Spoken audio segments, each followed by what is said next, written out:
પ્રિય મહાદેવ ભક્તો, આજે ગુજરાતમાં શ્રાવણનો આજે બીજો દિવસ. ગઈકાલથી શરૂ થયેલો શ્રાવણ મહિનો, એને લઈને સયાજી સમાચાર ચેનલ દ્વારા નવનાથ મહાદેવના 9 દિવસના 9 એપિસોડ બનાવવાનું સયાજી સમાચારે નક્કી કર્યું અને એના આધારે અજયભાઈ દવેનો ગઈકાલે પણ આભાર માન્યો, આજે પણ આભાર માનું છું. કારણ કે નવનાથ મહાદેવ વડોદરાના રક્ષક દેવ છે. નવી પેઢીને સતત નવનાથ મહાદેવ વડોદરાના ખબર પડે એટલે આજે બીજા દિવસે જાગનાથ મહાદેવની વાત, રામનાથ મહાદેવની વાત કરીએ. રામનાથ મહાદેવ ગાજરાવાડીમાં છેલ્લા બસ સ્ટેન્ડ પાસે અને એની બાજુમાં જ રામનાથ સ્મશાન આવેલું છે, ત્યાં આ મંદિર આવેલું છે. આમ તો રામનાથ મહાદેવ માટે ઘણી બધી દંતકથાઓ સમાજમાં પ્રચલિત છે. વિશ્વામિત્ર ઋષિએ જે નવનાથ મહાદેવોની સ્થાપના કરી એમાં બીજા નંબરનું રામનાથની પાછળનો હેતુ પણ સ્પષ્ટ કે જ્યારે આત્માને જીવને શિવ તરફ લઈ જવાનું છે તો સૌથી પહેલાં શરીર અને આત્માને સિદ્ધ કર્યા પછી એ આત્માની અંદર રામ આવે,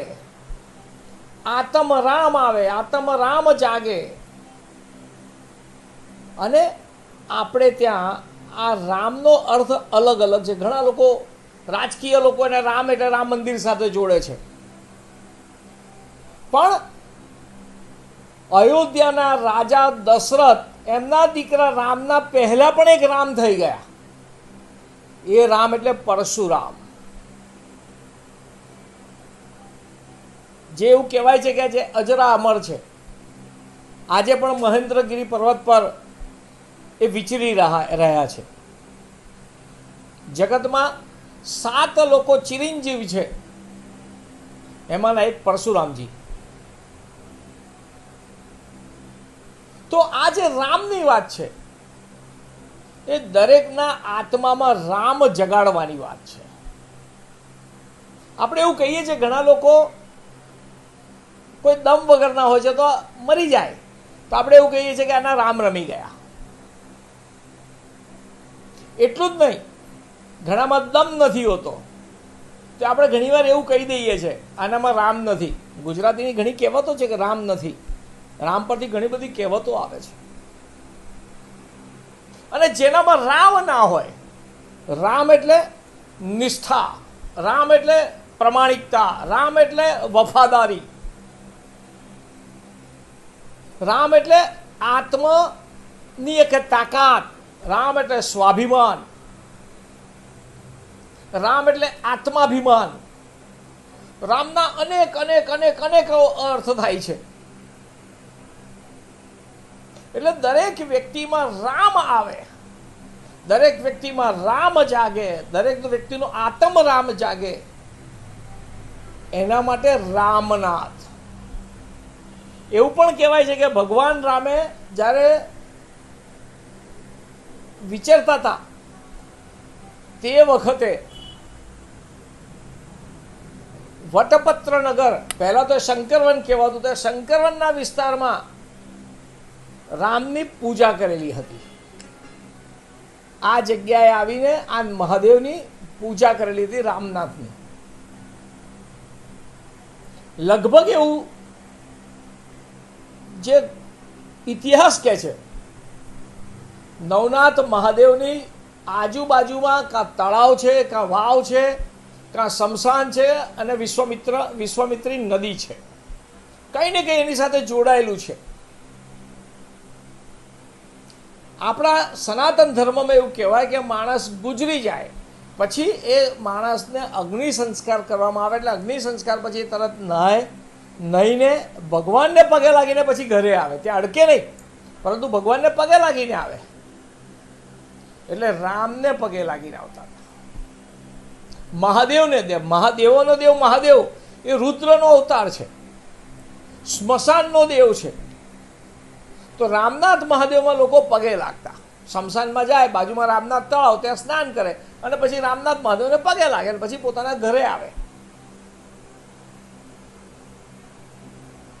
તો આ એ રામનાથ છે કે આત્મા સિદ્ધ થયા પછી સિદ્ધનાથથી રામનાથ પર જવું પડે, એટલે દરેક વ્યક્તિના આત્મામાં રામની જાગૃતિ આવે અને એટલે જ એ રામનાથ. આ નવનાથની પાછળ પણ આખી એક સ્ટોરી છે કે નવનાથના આ નામ કેમ છે. ગઈકાલે સિદ્ધનાથનો અર્થ સમજાયો, આજે ફરીથી કહું છું કે આત્માને સિદ્ધ કર્યા બાદ બીજા મહાદેવ એટલે રામનાથ, આત્મામાં રામ જગાડવા પડે. એમને જીવ શિવ તરફ નથી જતો, તો એ આ રામનાથ છે. નવનાથ મહાદેવની કાવડ યાત્રા, આ નવનાથની જ્યારે પ્રદક્ષિણા કરે છે અને પવિત્ર જળાભિષેક કરે છે પવિત્ર નદીઓના પાણીનો, એની પાછળનો હેતુ પણ દરેક જીવ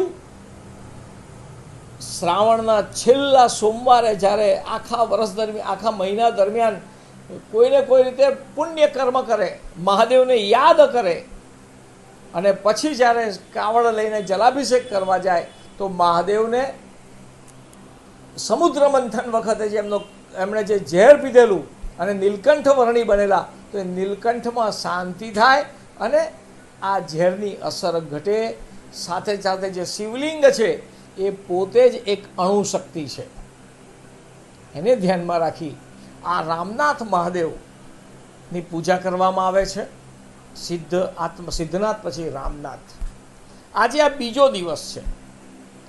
આવતીકાલે ત્રીજા મહાદેવ, અને એ પણ બહુ અદ્ભુત વાર્તા છે એની પણ, એ આપણે કાલે વાત કરીશું. પરંતુ મારું આ તબક્કે આપ સૌને કહેવું છે કે આ જેટલા પણ નવનાથના એપિસોડ બને એ વડોદરા શહેરના જન સુધી પહોંચાડો, જેનાથી લોકોને ખબર પડે નવનાથ મહાદેવ શું છે અને નવનાથ મહાદેવની વર્ષમાં એકવાર પ્રદક્ષિણા કરી અંદર જળાભિષેક કેમ કરવો જોઈએ.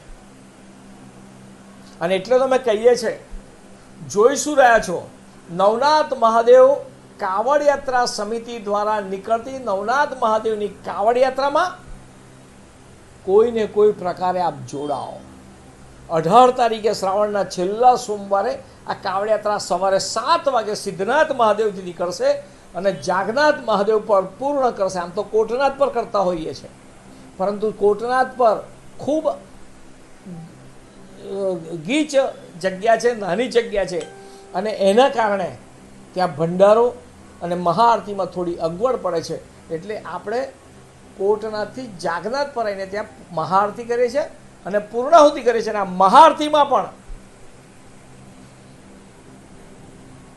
તમામ સમાજના લોકોને, તમામ સંપ્રદાયના લોકોને, તમામ ધર્મના લોકોને મહાદેવની આરતી કરવા માટે આમંત્રણ આપીએ છીએ, જેનાથી વડોદરા શહેરના રક્ષક દેવ નવનાથ મહાદેવ એક સામાજિક સમરસતા આખા સમાજમાં દેખાય, સમાજને ધ્યાનમાં આવે અને દરેકને એવું લાગે કે વડોદરામાં વસતો તમામે, વડોદરા શહેર જિલ્લાને વસતો તમામ વ્યક્તિ મારો ભાઈ છે, મારો પરિવારનો લોકો છે. જે આપણી સનાતન ધર્મની મૂળ વાત છે, વસુદેવ કુટુંબકમ.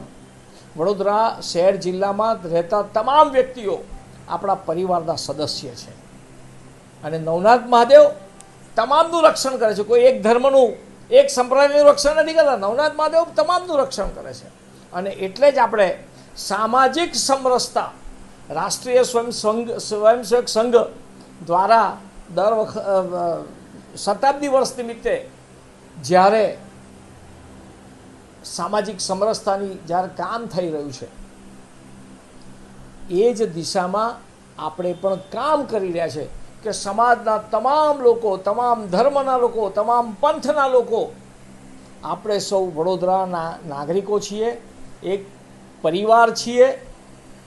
અને એટલે તો કહી રહ્યા છે કે પક્ષી સામાજિક અને ધર્મના વાડા પરથી ઉપર ઉઠી નવનાથ મહાદેવની કાવડ યાત્રામાં જોડાઈ નવનાથ મહાદેવને આપણે જળાભિષેક કરીએ. આવો શ્રાવણના છેલ્લા સોમવારે 18/8/25ના રોજ સવારે 7 વાગે કાવડ યાત્રામાં જોડાઓ. તમારા ફરાળની ચિંતા નવનાથ મહાદેવ કરશે. હર હર મહાદેવ.